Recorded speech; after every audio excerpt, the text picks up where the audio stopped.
사람은 유기적 존재로 창조되었습니다. 유기적 존재라는 것은 내적인 것과 외적인 게 아주 밀접하게 연결되어 있다라는 의미입니다. 그래서 사람의 내적인 변화, 그 내적인 변화 중에 호르몬의 변화가 있겠죠. 또는 심리적 변화, 이런 내적 변화는 반드시 외적인 증상이나 증으로 드러나게 되어 있습니다.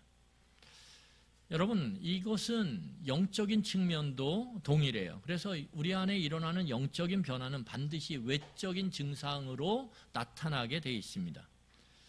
그래서 이 영적인 변화, 우리 안에 영적인 변화가 외적인 변화로 드러날 때 그거는 반드시 뭘로 드러나냐면 다양한 관계에서 그 변화가 감지되어집니다. 다양한 관계에서. 그러니까 우리의 변화를 결국은 경험하는 것은 관계를 통해서예요. 제가 이 설교를 하려고 그러니까 갑자기 제가 좀 안 하려고 그랬는데 좀 잘난 척을 해야 될 것 같아서 어저께 제 아내가 갑자기 그러더라고요. 밤에 당신 정말 멋있는 사람이야 이러더라고요. 남자분들 죄송해요. 그러더니 뭐라 그러냐면 당신 진짜 많이 변했다고 이렇게 얘기하더라고요. 죄송합니다. 아니 제가 한 말이 아니에요. 제 아내가 갑자기 그렇게 저한테 얘기하더라고요.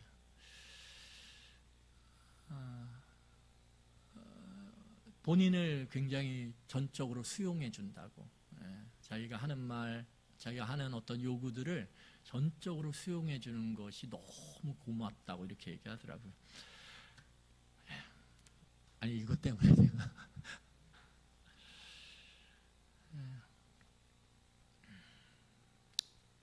또 목사님이 아닌데 얘기하나 이따 확인하세요. 그러면 그러니까 영적인 변화는 이 다양한 관계에서 감지되는 거예요. 다양한 관계에서. 여러분, 우리가 예수님을 믿는다라는 것이 뭘까요? 믿는다. 그것은 바꾸어 말하면 예수님을 사랑한다라는 거예요. 왜? 믿는 것과 사랑하는 것은 동전의 양면과 같거든요. 여러분, 만약에 예를 들어서 우리가 돈을 믿는다. 돈을 믿죠, 우리들이. 그렇죠? 돈을 믿잖아요. 돈만 있으면 내가 이렇게 바꿀 수 있다. 이렇게 믿잖아요. 우리는 돈을 믿어요. 그래서 돈이 수북히 쌓이면 마음이 안정이 돼요. 그렇지 않습니까? 그게 사실이에요. 그리고 그것이 비단 나쁜 것만은 아니에요. 그런데 중요한 것은 무엇입니까? 이 돈을 믿게 되면 우리는 돈을 사랑하게 되죠. 여기서 문제가 발생하는 거예요. 돈을 사랑하게 되면 돈을 쫓아가게 되거든요. 추구하게 되거든요. 근데 문제는 뭐냐면 돈과 하나님의 길이 달라질 때의 문제예요. 돈과 하나님의 길이 같을 때는, 방향이 같을 때 문제가 없어요. 그런데 돈과 하나님의 길이 달라질 때, 내가 돈을 쫓아가고 있는데 그 돈을 쫓아가는 가운데서 하나님의 뜻이 그 돈의 방향과 달라질 때 우리는 뭘 선택하냐 이거죠. 뭘 선택하냐. 여기에서 결국은 우리의 신앙의 그 중심, 본질이 드러나는 거예요. 어쨌든 예수님을 믿는다라는 것은 예수님을 사랑한다라는 거죠. 그러면 사랑하게 되면 어떻게 될까요? 쫓아가고 추구하게 돼요. 그 사랑의 대상으로 우리의 마음과 생각이 가득 차게 돼요. 안 지나서나 그 생각을 해요. 그래서 노래도 있죠. 안 지나서나 당신 생각. 그러면 어떻게 됩니까? 닮게 돼 있는 거예요. 그래서 사랑하면 닮는다란 말이 괜히 있는 게 아니라 그래서 있는 거예요. 사랑하면 온통 그 사람 생각, 그 사람 마음이 우리 안에 가득 차거든요. 그러면 어떻게 해요? 그 사람을 따라 흉내내게 돼 있어요. 여러분, 이 닮아감을 뭐라 그러냐면 신학적 용어로 성화라 그래요. 성화, 닮아가는 것. 그래서 이 성화는, 하나님을 닮아감은, 그리스도를 닮아감은 반드시 외적인 증으로 나타나게 돼 있고, 그것은 우리 공동체 안에서, 가정 공동체 안에서, 직장 공동체 안에서, 교회 공동체 안에서, 지역 공동체 안에서의 관계의 변화, 관계의 방식의 변화로 분명하게 드러나게 되어 있습니다. 오늘 그 이야기를 좀 하려고 그래요. 그 이야기를. 여러분, 우리가 창세기 3장에 가면 인간이 죄를 지음으로 타락을 했어요. 타락 이후에 인간의 역사는 한마디로 말하면 계급의 역사입니다. 계급의 역사. 왜? 사람들이 죄를 지은 이후에 끊임없이 힘의 충돌을 하거든요. 여러분, 그래서 하나님께서 뭐라고 말씀하셨습니까? 남자와 여자가 서로 다툴 것이라고 말해요. 죄 이후에 아담이 그 하와를 보면서 내 뼈 중에 뼈요 살 중에 살이라고 그렇게 아름다운 고백을 했는데 그 고백은 어디론가 사라지고 남자와 여자, 남성과 여성이 끊임없이 부딪힌다라는 거예요. 남성은 여성을 지배하기 위해서 힘으로 억누르고 여성은 남성을 어떻게 해요? 좌지우지하기 위해서 그가 갖고 있는 능력을 사용한단 말이에요. 그러면서 힘의 충돌이 일어나니까 서열이 정해져요. 서열이 정해지니까 어떻게 됩니까? 지배자와 피지배자가 형성이 되는 거죠. 그러니까 이 세상은 죄로 인해서 끊임없이 힘의 충돌이 일어나고 그 힘의 충돌로 서열이 정해지고 서열이 정해지면 지배하는 자와 지배받는 자로 그렇게 나누어진다라는 거예요. 여러분, 이것은 형태만 변할 뿐 이 인간 역사 가운데서 늘 존재해 왔다라는 거예요. 형태만 바뀔 뿐이에요. 피지배자와 지배자의 형태만 변할 뿐 이 형태는 늘 있었다라는 거예요. 여러분, 이 신약 성경의 배경이 되는 이 로마 시대에는 이 지배자와 피지배자의 형태가 어떤 형태냐? 주인과 종의 관계죠. 상전과 종의 관계. 이것이 그 사회의 질서였어요. 그런데 오늘 성경을 우리가 쭉 보다 보면 약간 우리가 의아한 게 있는데 예수님은 또 바울은 그 사회의 법이나 구조를 바꾸기 위해서 혁신하기 위해서 애쓰지 않아요. 이게 참 특이해요. 여러분, 많은 사람들이 예수님을 혁명가라고 얘기해요. 그런데 예수님은 혁명가가 아니에요. 혁명가는 뭘 바꾸는 사람이냐 하면 법이나 제도를 혁신하고 바꾸는 사람이거든요. 그런데 예수님은 법이나 제도를 바꾸는데 관심이 별로 없어요. 그래서 예수님은 혁명가라고 볼 수가 없다라는 거예요. 여러분, 예수님께서 또 바울이 알고 있었던 게 뭐냐 하면 법과 제도는 분명히 한계를 갖고 있다라는 거예요. 한계를 갖고 있다. 아무리 좋은 법도요, 아무리 좋은 제도도요, 한계가 있다라는 거예요. 누구에 의해서 한계가 있냐면 사람에 의해서. 사람이 바뀌지 않으면 아무리 좋은 제도, 아무리 좋은 법이 있어도 사람은 그 법과 제도를 왜곡시키고 뒤틀어서 자신을 위해서 얼마든지 그렇게 사용할 수 있다라는 거예요. 자신의 이익을 위해서, 자신의 욕망을 위해서. 그러니까 법과 제도를 바꾸는 것이 중요하죠. 하지만 더 중요한 것은 무엇이냐 하면 사람이 바뀌는 거라는 거예요. 사람을 변화시키는 것. 예수님의 관심은 오로지 여기에 있었어요. 사람을 바꾸는 것. 사람이 바뀌면 아무리 노예제도 가운데 있어도 살만한 세상이 된다라는 거예요. 여러분, 결국은 우리의 이 모든 세상의 문제는 법과 제도의 문제 이전에 사람의 문제라는 것을 우리는 주목해야 돼요. 여러분, 오늘 성경을 보면 이 바울을 통해서 전해지는 이야기의 중심에 뭐가 있냐 하면 우리가 예수 그리스도를 믿음으로 우리가 하나님의 자녀가 되었고 하나님의 백성이 되었고 우리가 하나님의 백성이 되는 순간 우리는 이제 하나님의 다스림, 하나님의 돌보심 가운데 있다라는 거예요. 이게 우리의 정체성이에요. 그러니까 내가 예수님을 믿게 될 때에 변화된 우리의 모습은 이제 하나님의 다스림을 받는다라는 거예요. 그 다스림은 뭘로 나타나기도 합니까? 하나님의 돌보심으로 나타나기도 한다라는 거죠. 그렇기 때문에 우리의 정체성, 하나님의 다스림을 받고 돌보심을 받는 사람이 되었다라고 하는 것은 결국은 우리의 관계의 변화를 가져올 수밖에 없다라는 것입니다. 관계의 변화. 그래서 하나님의 다스림을 받으면, 그래서 하나님의 백성이 됐으면 관계의 변화가 반드시 있어야 된다라는 거예요. 왜? 우리의 정체성, 우리의 내면의 모습이 바뀌었기 때문에. 그렇기 때문에 관계의 변화는 선택이 아니라 필수라는 거예요. 여러분, 그래서 우리가 아까 말씀드렸듯이 예수님을 믿어요? 믿는다라는 것은 무엇입니까? 사랑한다라는 거죠. 사랑할 때 우리 안에 뭘로 채워져요? 예수님으로 채워지죠. 그렇죠? 사랑할 때 그 사랑의 대상으로 우리의 생각과 우리의 마음이 채워져요. 그것을 무엇이라고 그러냐면 성령 충만이라고 합니다. 그러니까 성령 충만은 언제 이루어지냐 하면 우리가 예수를 믿고 예수님을 사랑할 때 안지나서나 예수님을 생각하고 예수님의 말씀을 생각하고 예수님의 뜻을 생각하고 그럴 때 우리 안에 예수의 영이신 성령으로 충만해지는 거예요. 우리의 생각과 우리의 마음이. 여러분, 그럴 때 무엇이 일어납니까? 변화가 일어나는 거예요. 왜요? 그 예수의 영이신 성령께서 우리를 이끌고 가기 시작하거든요. 그래서 여러분, 우리가 신앙생활을 하면서 이걸 경험해야 돼요. 뭘 경험해야 되냐 하면 내가 원래 살아왔던 방식, 내가 익숙한 습관, 내가 가고자 하는 방향은 이 방향인데 왜 내가 자꾸 다른 방향으로 갈까? 왜 내가 생각하고 내가 익숙하고 내가 원하는 방향이 아닌 왜 다른 방향으로 내가 이렇게 말하고 행동하고 끌려갈까? 이 느낌. 이 모습을 우리가 생활을 하면서 경험해야 돼요. 그게 무엇입니까? 성령께서 나를 글로 끌고 가는 거죠.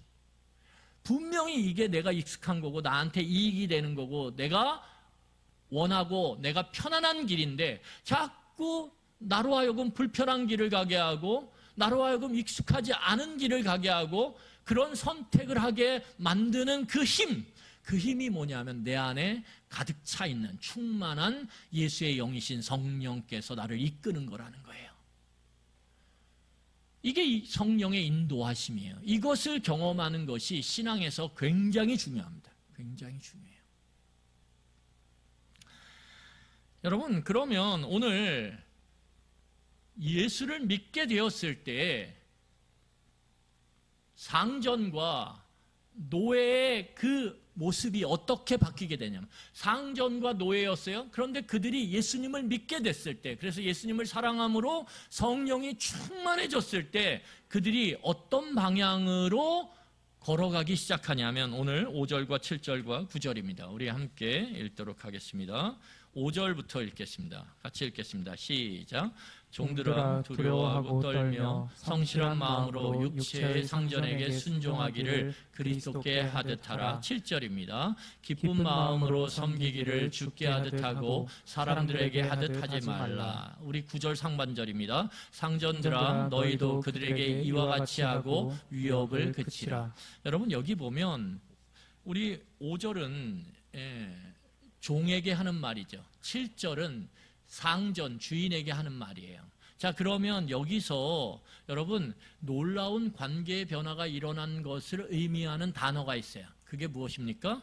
죽게 하듯 이거죠. 죽게 하듯, 그리스도께 하듯. 이 말이 굉장히 중요해요. 그러니까 종도 예수를 믿고 그의 정체성이 바뀌었을 때 이제 어떻게 사람을 대하기 시작하냐면 자신의 상전을 죽게 하듯 대하라는 거예요. 또한 주인, 상전이 예수를 믿고 그의 정체성이 변화되었을 때 성령의 충만함에 이끌려서 그의 노예들, 그의 종들을 대할 때 어떻게 대하라고 얘기하냐면 죽게 하듯 하라는 거예요. 이게 핵심입니다. 죽게 하듯. 여러분, 종의 입장에서 생각해 보면 먼저 원래 종은 주인을 섬기게 돼 있죠.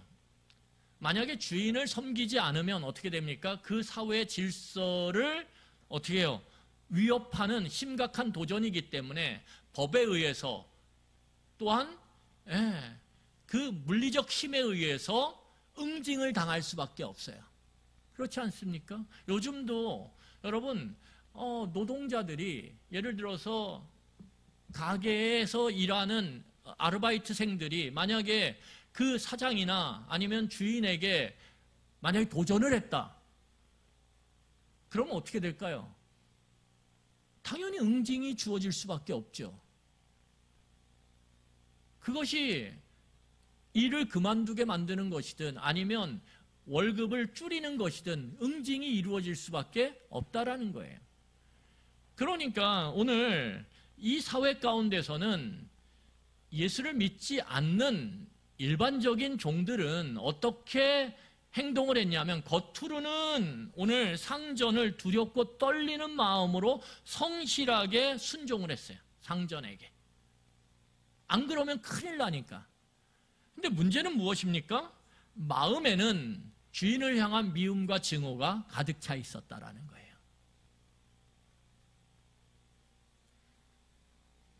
그러니까 이 종들은 마음에는 없는 억지로 순종하고 복종하는 생활을 했다라는 거죠. 그게 일반적인 종들의 모습이에요.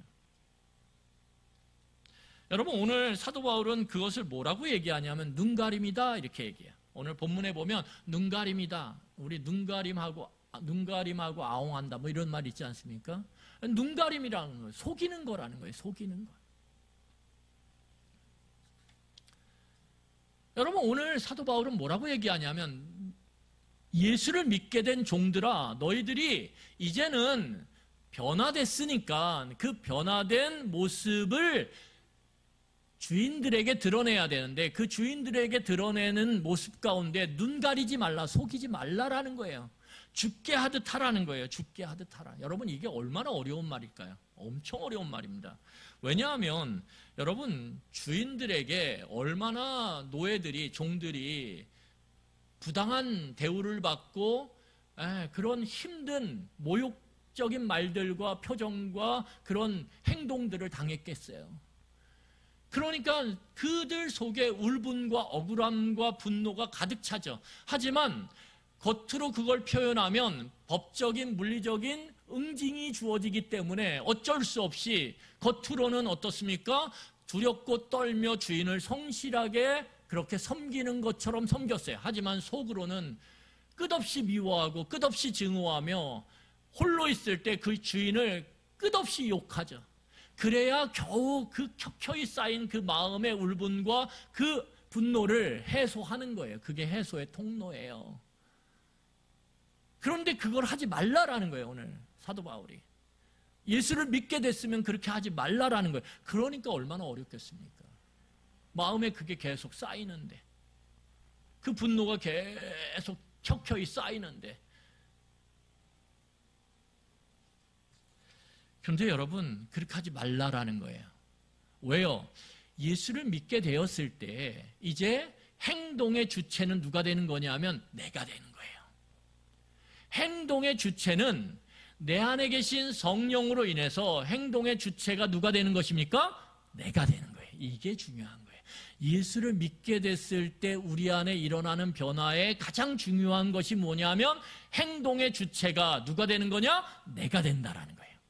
그러니까 이전에는 행동을 어떻게 했냐면 상대방이 나에게 어떤 말을 하느냐, 어떤 표정을 주느냐, 어떤 태도로 어떤 행동을 하느냐에 따라 우리는 반응하며 행동을 했단 말이에요. 말을 했단 말이에요. 남이 좋은 말을 하면 우리도 어떤 말을 해요? 좋은 말을 하죠. 남이 나쁜 표정을 지으면 우리도 어떤 표정을 지어요? 나쁜 표정을 짓죠. 이것은 행동의 주체가 내가 아니라는 거예요. 행동의 주체가 누굽니까? 상대방이죠.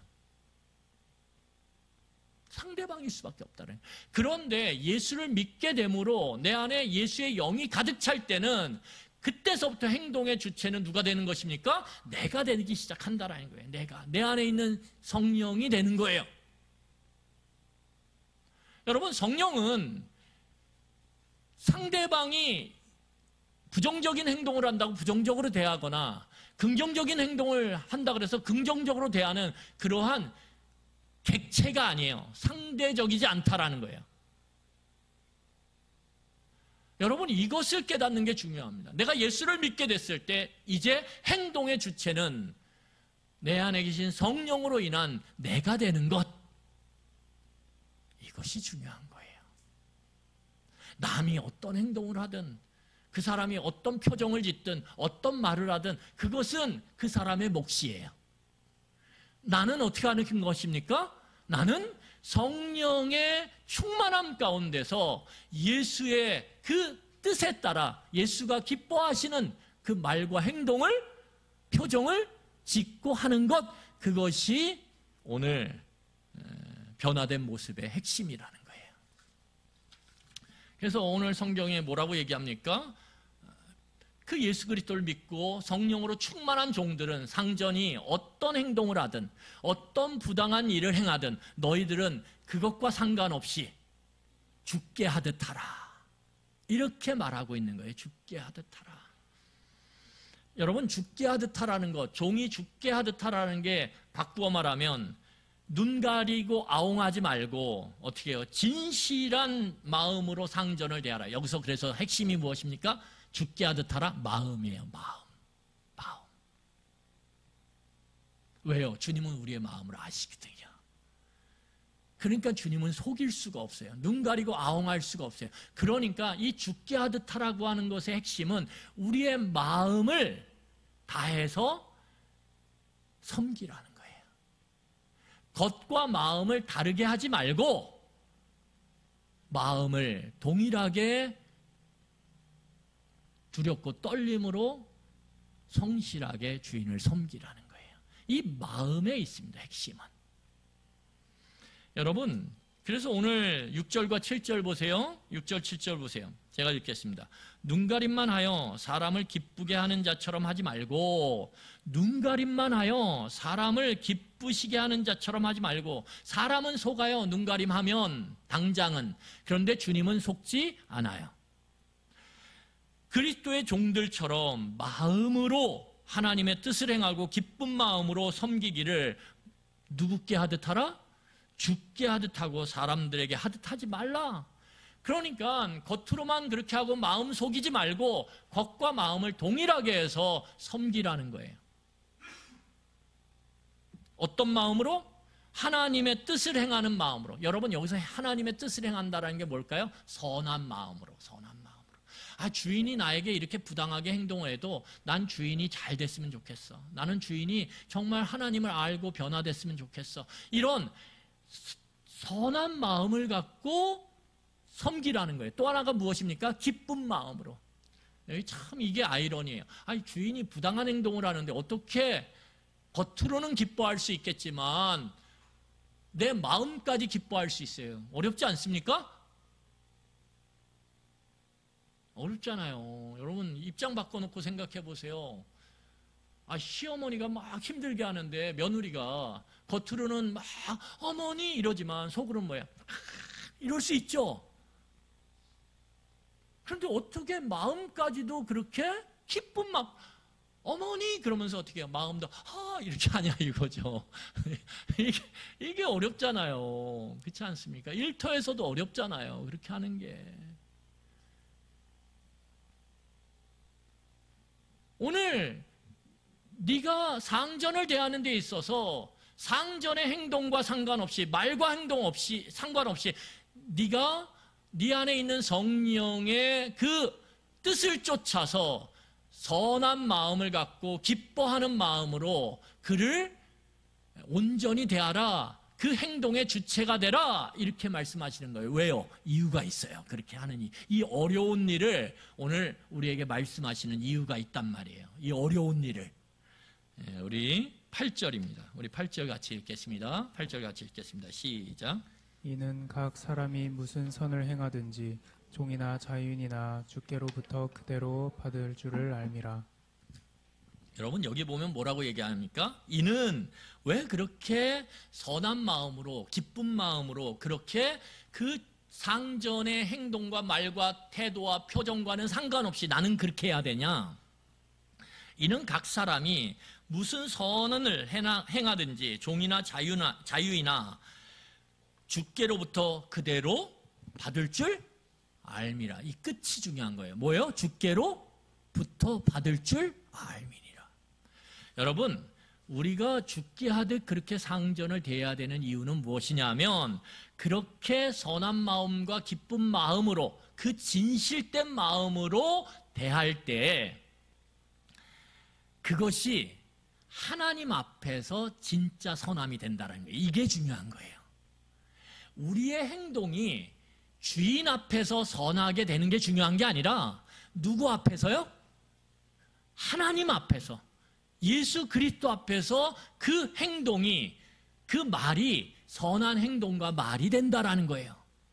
그럴 때 어떻게 되십니까? 오늘 성경을 보면 그 진짜 선을 행할 때 주께로부터 그대로 받을 줄, 주께서 어떻게 하십니까? 그 선한 마음, 그 선한 행동을 그대로 어떻게 해요? 우리에게 갚아주신다라는 거예요. 이게 중요한 것입니다. 그러니까 상대방이 어떻게 하든 거기에 우리가 반응하면서 행동의 객체가 되는 게 아니라 우리 안에 있는 성령으로 인해서 행동의 주체가 될 때 상대방이 나에게 어떤 말을 하든 행동을 하든 상관없이 나는 그 성령의 뜻에 따라서 말하고 행동하게 될 때 그것을 하나님이 선하게 보시고 갚아주신다는 거예요. 이게 진짜 복입니다. 여러분, 제가 아는 전사님이 있어요. 여전사님인데 이분은 사역을 안 해요, 지금은. 그런데 열심히 요리를 해요. 요리를. 학교나 아니면 연세 드신 그런 실버 스쿨이나 이런 데 가서 요리를 해서 이제 이렇게 생활을 하시는데 제가 보면 진짜 마음이 착해요. 이 설교 준비하면서 제가 그분이 생각이 탁 나는 거예요. 정말 얼마나 마음이 선한지. 그래서 사람들이 이 전도사님, 여자 전사님을 재능도 많거든요. 그러니까 자꾸 뭔가를 정보를 얻으려고 그러고 뭔가를 도와달라 그러고 자기도 좀 자리를 소개해달라 그러고 막 그래요. 그러면 이 전사님은 어떠냐면 해줘요, 다. 이분이 다른 사람들을 이 요리를 할 수 있도록 그렇게 도와준 예가 수십 명이에요. 정말 도와달라 그러면 마음을 다해서 도와줘요. 정말 정성을 다해서 도와줘요. 그런데 거꾸로 어떻습니까? 도움만 받고 입을 싹 닫거나 모른 척하는 사람이 태반이에요. 배신을 당해요, 계속. 정보만 싹 빼가고 그리고 얼굴 싹 바꿔요. 이 전사님이 마음이 아파요. 왜 사람들은 그럴까? 그런데 또 도움이 필요한 사람이 있으면 또 도와줄까요? 안 도와줄까요? 도와줘요. 물론 그렇게 얼굴 싹 한 사람들은 어느 정도 거리를 두지만 내가 배신을 당하고 사람들한테 그렇게 모른 척 당한다고 또 누군가 도움이 필요한 사람이 도움을 청할 때 당신도 그럴 거야. 또 모른 척 할 거야. 그래서 안 도와주는 게 아니라 기꺼이 도와줘요. 근데 그 중에는 어떤 사람도 있냐 하면 아주 소수지만 정말 함께 마음을 다해서 그렇게 섬기는 서로 섬기는 모습을 가진 사람들이 나타나는 거예요. 그러면서 제가 보는 게 뭐냐 하면 이 전사님의 그 삶이 너무 풍성해요.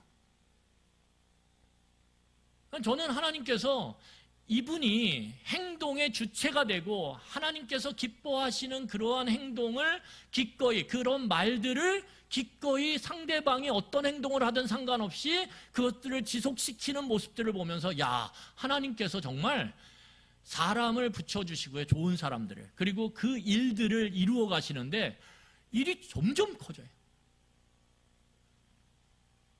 물론 일이 커지는 게 곧 옳다, 그건 아니에요. 그런데 이분이 그러한 행동과 선한 마음을 갖고 죽게 하듯 섬길 때 정말 이 사람을 하나님께서 정말 붙잡고 복 주시는구나. 이게 그냥 옆에서 보면 그냥 입에서 튀어나올 수밖에 없다라는 거예요.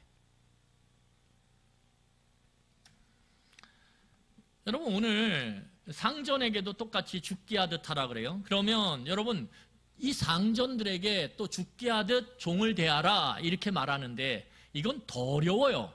여러분, 어떻게 이 노예 사회 속에서 상전이 종을 죽게 대하듯 대하겠습니까? 여러분, 자, 9절을 보세요. 제가 9절 보겠습니다.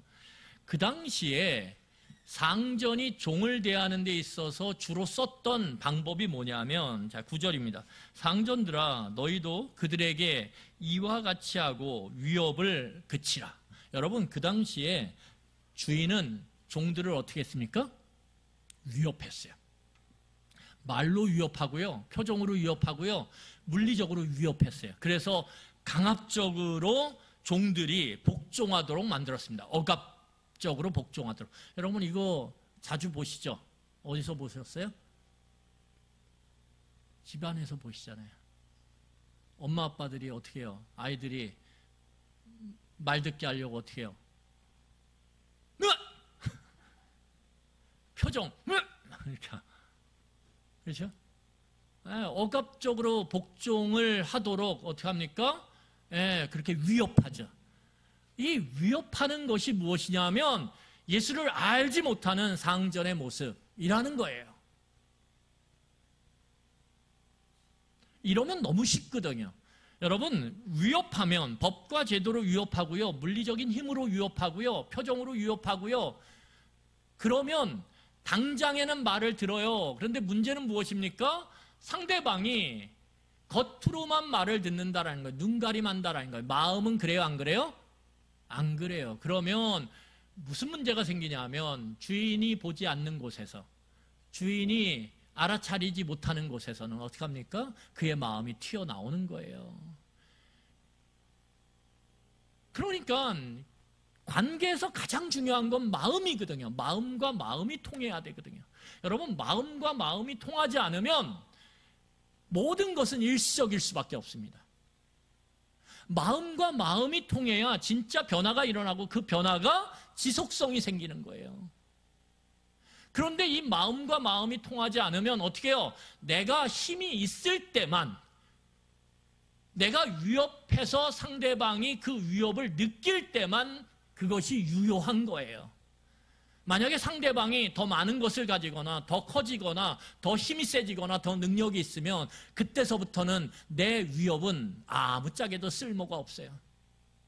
내 강압적인 말, 태도는 무용지물이 된다라는 거예요. 그런데 힘들고 어렵지만 마음과 마음이 통한 관계는 아무리 상대방이 나보다 힘이 세지고 많은 것들을 갖게 되고 능력이 많아져도요, 놀랍게도 마음과 마음이 통한 관계는 서로 사랑으로, 기쁨으로, 선한 마음으로 순종하며 복종하는 관계가 되어진다라는 거예요.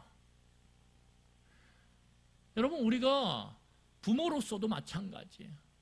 우리의 자녀들과 마음과 마음이 통하는 관계가 돼야만 그 관계가 어떠한 그 아이들의 변화 가운데서도 멈추지 않고 끝나지 않고 바뀌지 않고 지속된다라는 거예요. 여러분, 오늘 이 상전들이 종을 죽게 하듯 하라라고 하는 것은 무엇이냐면 그런 면에서 보면 위협을 멈추라는 거예요. 더 이상 위협으로 그 사람들을 좌지우지 복종시키려고 하지 말라라는 거예요. 그거 잠시뿐이라는 거예요. 쓸모없는 거라는 거예요. 결국은 그 마음에는 증오와 분노가 더 커진다라는 거예요. 종의 마음에.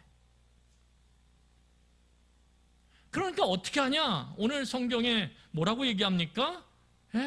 더 이상 종들을 위협하지 말고, 더 이상 너희 아이들을 위협하지 말고 인격적인 존재로 대하라는 거예요. 인격적인 존재. 왜 인격적인 존재로 대해야 됩니까? 여러분, 인격적인 존재가 무엇입니까? 나랑 똑같이 생각할 수 있는 사람, 나랑 똑같이 마음이 있는 사람, 느낄 수 있는 사람, 나랑 똑같이 자기가 원하는 그 행동을 의지적으로 할 수 있는 사람. 그런데 나와 종이, 나와 자녀가, 나와 배우자가 다르다라는 거예요. 다름을 인정하는 건 그것이 인격적으로 대하는 거죠. 여러분, 그래서 인격적으로 대한다라는 것이 얼마나 중요한 일이냐면, 자, 우리 9절 하반절을 보세요. 9절 하반절. 9절 하반절 읽고 말씀 마치겠습니다. 9절 하반절이에요. 우리 9절 다 같이 읽죠. 다 같이 읽죠. 시작. 9절이에요. 상전들아. 시작. 상전들아 너희도 그들에게 이와 같이 하고 위협을 그치라. 이는 그들과 너희의 상전이 하늘에 계시고 그에게는 사람을 외모로 취하는 일이 없는 줄 너희가 알미라.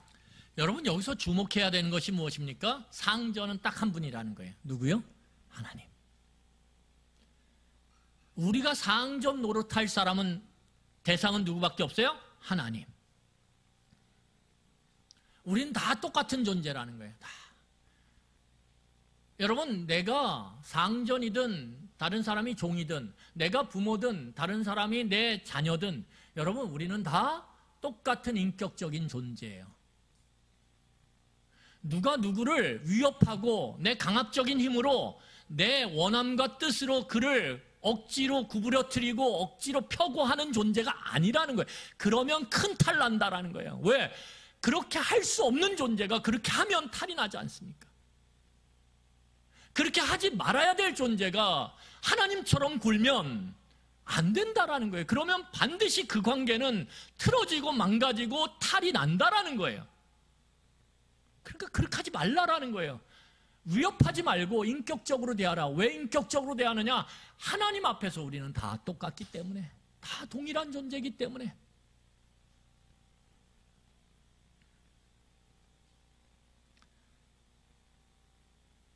그래서 중요한 것이 무엇입니까? 마음과 마음이 통하는 거예요. 마음과 마음이 통하는 것. 이게요, 굉장히 더디거든요. 마음과 마음을 그런데요, 놀라운 사실은 무엇입니까? 여러분, 그렇게 엇나가던 자식도요, 아무리 얘기하고, 아무리 야단치고, 아무리 부모가 애써도 변치 않을 것 같던 그 자식이요, 부모가 정말 사랑함으로 그 아이를 위해서 날마다 기도하는 그 기도 소리 한 자락을 듣고 그 아이가 돌아서요.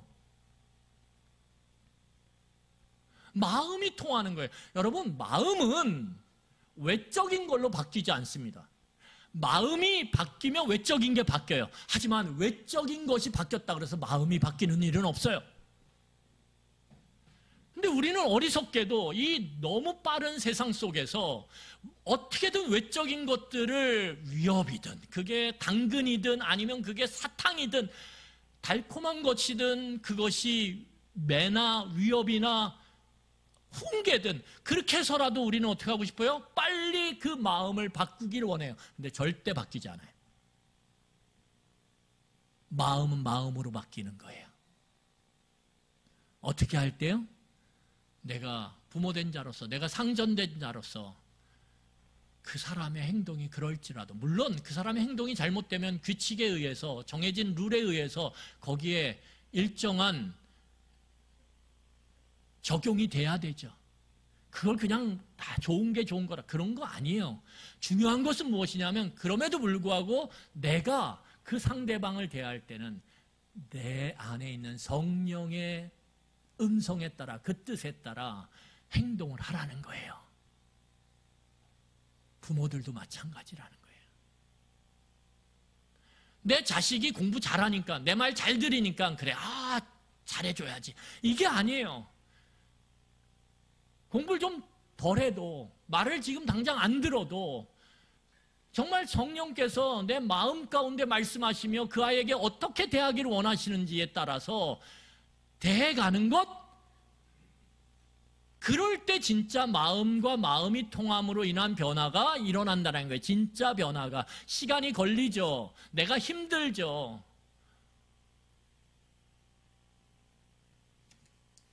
그런데 그게 진짜 변화라는 거예요.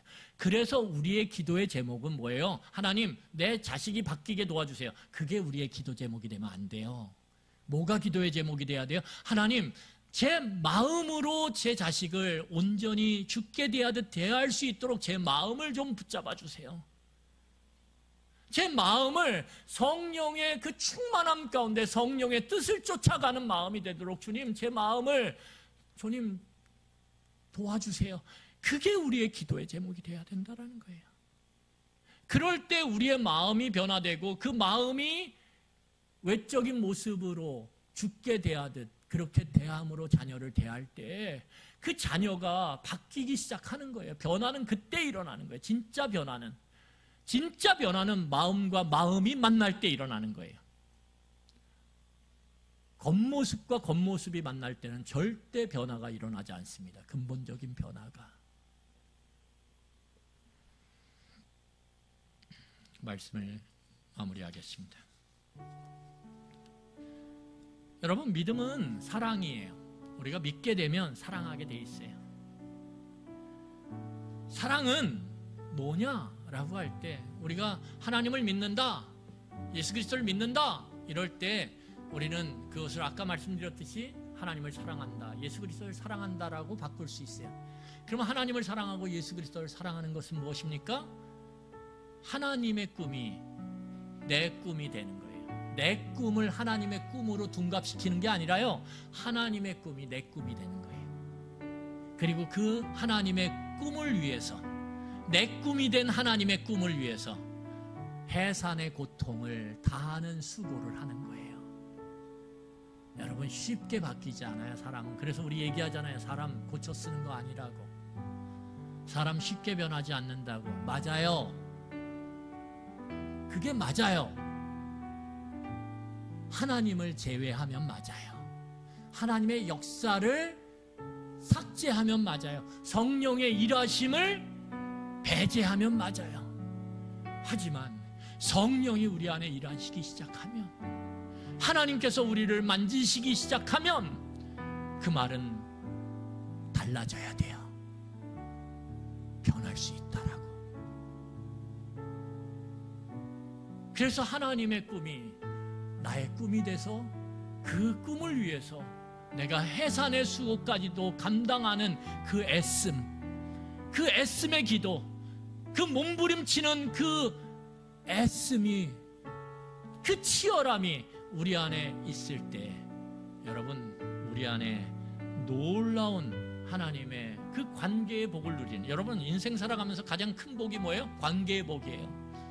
관계의 복이에요. 사람들이 인생을 마무리하면서 후회하는 게 뭐예요? 돈 좀 못 벌었다고요? 내가 높은 위치에 못 올라갔다고요? 그런 거 후회하는 사람 하나도 없어요. 어떤 거 후회해요? 내가 좀 더 자식 사랑하지 못한 거, 내가 좀 더 내 주변 사람을 아끼고 사랑하지 못한 거, 내 마음을 표현하지 못한 거, 그게 인생의 후회예요. 그런 면에서 보면 거꾸로 관계라는 건 하나님이 주신 인생의 가장 큰 복이라는 거예요. 그 관계를 복으로 누리는 길은 무엇입니까? 성령의 충만함으로 우리가 대하는 사람들을 마음으로 대하는 거예요. 그 사람이 어떻게 하든 나한테 잘하든 못하든 상관없이 내가 잘하는 거예요. 내가 할 수 있는 만큼 마음을 죽게 하듯 대하는 거예요. 내 남편이 나를 힘들게 만들어요. 그래도 그 남편을 죽게 하듯 하는 거예요. 그 남편 때문이 아니에요. 뭐예요? 하나님을 바라보며 상전되신 그 하나님을 대하듯 대하는 거예요. 그러면 하나님이 그거를 기뻐하시고 변화의 놀라운 복을 가져다 주신다라는 거예요. 이 은혜를 누리시기를 간절히 축원합니다. 우리 이 시간 말씀을 기억하며 기도하겠습니다. 기도하시겠습니다.